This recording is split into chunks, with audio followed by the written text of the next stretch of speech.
Chapter 45 Daisy and Demi I cannot feel that I have done my duty as humble historian of the March family without devoting at least one chapter to the two most precious and important members of it.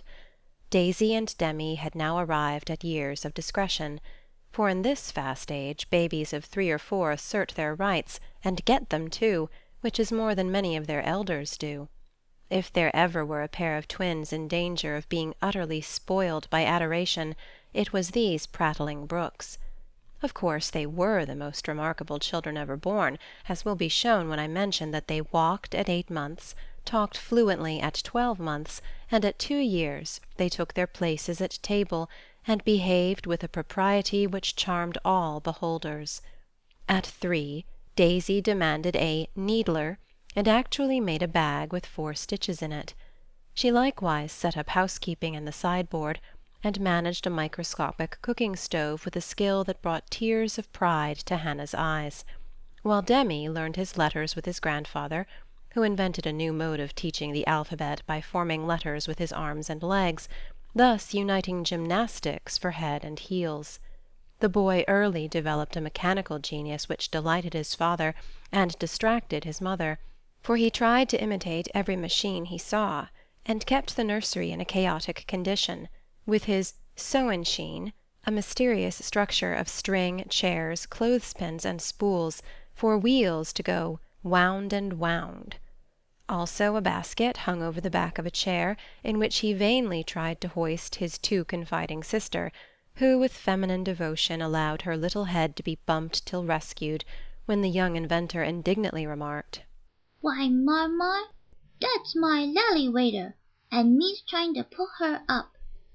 Though utterly unlike in character, the twins got on remarkably well together, and seldom quarrelled more than thrice a day. Of course Demi tyrannized over Daisy, and gallantly defended her from every other aggressor, while Daisy made a galley-slave of herself, and adored her brother as the one perfect being in the world. A rosy, chubby, sunshiny little soul was Daisy, who found her way to everybody's heart, and nestled there. One of the captivating children, who seem made to be kissed and cuddled, adorned and adored like little goddesses, and produced for general approval on all festive occasions. Her small virtues were so sweet that she would have been quite angelic, if a few small naughtinesses had not kept her delightfully human. It was all fair weather in her world, and every morning she scrambled up to the window in her little nightgown, to look out and say, no matter whether it rained or shone, "Oh, pitty day! Oh, pitty day!" Every one was a friend, and she offered kisses to a stranger so confidingly that the most inveterate bachelor relented, and baby-lovers became faithful worshippers. "Me loves everybody," she once said, opening her arms with her spoon in one hand and her mug in the other, as if eager to embrace and nourish the whole world. As she grew, her mother began to feel that the dovecot would be blessed by the presence of an inmate as serene and loving as that which had helped to make the old house home, and to pray that she might be spared a loss like that which had lately taught them how long they had entertained an angel unawares. Her grandfather often called her Beth, and her grandmother watched over with untiring devotion, as if trying to atone for some past mistake, which no eye but her own could see. Demi, like a true Yankee, was of an inquiring turn, wanting to know everything, and often getting much disturbed because he could not get satisfactory answers to his perpetual "What for?" He also possessed a philosophic bent, to the great delight of his grandfather, who used to hold Socratic conversations with him, in which the precocious pupil occasionally posed his teacher, to the undisguised satisfaction of the womenfolk. "What makes my legs go, Grandpa?" asked the young philosopher, surveying those active portions of his frame with a meditative air, while resting after a go-to-bed frolic one night. "It's your little mind, Demi," replied the sage, stroking the yellow head respectfully. "What is a little mine?" "It is something which makes your body move, as the spring made the wheels go in my watch when I showed it to you." "Open me. I want to see it go round." "I can't do that any more than you could open the watch. God winds you up, and you go till he stops you. Does I? And Demi's brown eyes grew big and bright as he took in the new thought. Is I wound it up like the watch? Yes, but I can't show you how, for it is done when we don't see. Demi felt his back, as if expecting to find it like that of the watch, and then gravely remarked, I guess God does it when I's asleep. A careful explanation followed, to which he listened so attentively that his anxious grandmother said, My dear, do you think it wise to talk about such things to that baby? He's getting great bumps over his eyes, and learning to ask the most unanswerable questions.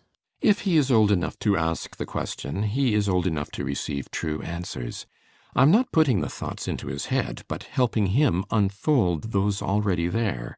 These children are wiser than we are, and I have no doubt the boy understands every word I have said to him. Now, Demi, tell me where you keep your mind. If the boy had replied, like Alcibiades, By the gods, Socrates, I cannot tell, his grandfather would not have been surprised. But when, after standing a moment on one leg, like a meditative young stork, he answered in a tone of calm conviction, In my little belly. the old gentleman could only join in Grandma's laugh, and dismiss the class in metaphysics. There might have been cause for maternal anxiety if Demi had not given convincing proofs that he was a true boy, as well as a budding philosopher, for often after a discussion which caused Hannah to prophesy, with ominous nods, That child ain't long for this world, he would turn about and set her fears at rest by some of the pranks with which dear, dirty, naughty little rascals distract and delight their parents' souls. Meg made many moral rules, and tried to keep them, but what mother was ever proof against the winning wiles, the ingenious evasions, or the tranquil audacity of the miniature men and women who so early show themselves accomplished artful dodgers? No more raisins, Demi. They'll make you sick. Says Mamma to the young person who offers his services in the kitchen with unfailing regularity on plum-pudding day. Me likes to be sick. I don't want to have you, so run away and help Daisy make patty cakes. He reluctantly departs, but his wrongs weigh upon his spirit, and by, when an opportunity comes to redress them, he outwits Mamma by a shrewd bargain. Now you have been good children, and I'll play anything you like, says Meg as she leads her assistant cooks upstairs, when the pudding is safely bouncing in the pot. Truly, Marmar? Asks Demi with a brilliant idea in his well-powdered head. Yes, truly, anything you say, replies the short-sighted parent, preparing herself to sing The Three Little Kittens half a dozen times over, or to take her family to Buy a Penny Bun, regardless of wind or limb. But Demi corners her by the cool reply, Then we'll go and eat up all the raisins. Aunt Dodo was chief playmate and confidant of both children, and the trio turned the little house topsy-turvy. Aunt Amy was as yet only a name to them, Aunt Beth soon faded into a pleasantly vague memory, but Aunt Dodo was a living reality, and they made the most of her, for which compliment she was deeply grateful. But when Mr. Baer came, Jo neglected her playfellows, and dismay and desolation fell upon their little souls. Daisy, who was fond of going about peddling kisses, lost her best customer and became bankrupt. Demi, with infantile penetration, soon discovered that Dodo liked to play with the Bear man better than she did him, but though hurt he concealed his anguish, for he hadn't the heart to insult a rival who kept a mine of chocolate drops in his waistcoat pocket, and a watch that could be taken out of its case and freely shaken by ardent admirers. Some persons might have considered these pleasing liberties as bribes, but Demi didn't see it in that light, and continued to patronize the Bear man with pensive affability, while Daisy bestowed her small affections upon him at the third call, and considered his shoulder her throne, his arm her refuge, his gifts treasures surpassing worth. Gentlemen are sometimes seized with sudden fits of admiration for the young relatives of ladies whom they honour with their regard, but this counterfeit philoprogenitiveness sits uneasily upon them, and does not deceive anybody a particle.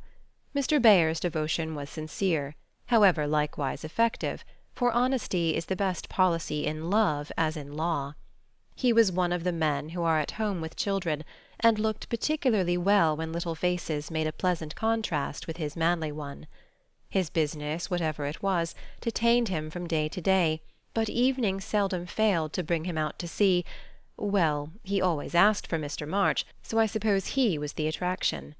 The excellent papa laboured under the delusion that he was, and revelled in long discussions with the kindred spirit, till a chance remark of his more observing grandson suddenly enlightened him. Mr. Baer came in one evening to pause on the threshold of the study, astonished by the spectacle that met his eye. Prone upon the floor lay Mr. March, with his respectable legs in the air, and beside him, likewise prone, was Demy, trying to imitate the attitude with his own short, scarlet-stockinged legs, both grovellers so seriously absorbed that they were unconscious of spectators, till Mr. Baer laughed his sonorous laugh, and Joe cried out with a scandalized face, "Father, father, here's the Professor!" Down went the black legs, and up came the grey head, as the preceptor said with undisturbed dignity, Good evening, Mr. Baer. Excuse me for a moment. We are just finishing our lesson. Now, Demy, make the letter and tell its name. I knows him. and after a few convulsive efforts the red legs took the shape of a pair of compasses, and the intelligent pupil triumphantly shouted, It's a we, Grandpa. It's a we. "He's a born Weller," laughed Joe, as her parent gathered himself up, and her nephew tried to stand on his head, as the only mode of expressing his satisfaction that school was over. What have you been at today, Bübchen? asked Mr. Baer, picking up the gymnast. Me went to see little Mary. And what did you there? I kissed her. began Demy with artless frankness. Prut, you beginnest early. What did the little Mary say to that?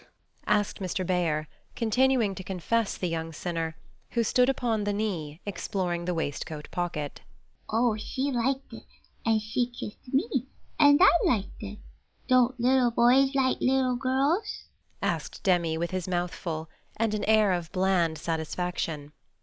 "You precocious chick! Who put that into your head?" said Joe, enjoying the innocent revelation as much as the Professor.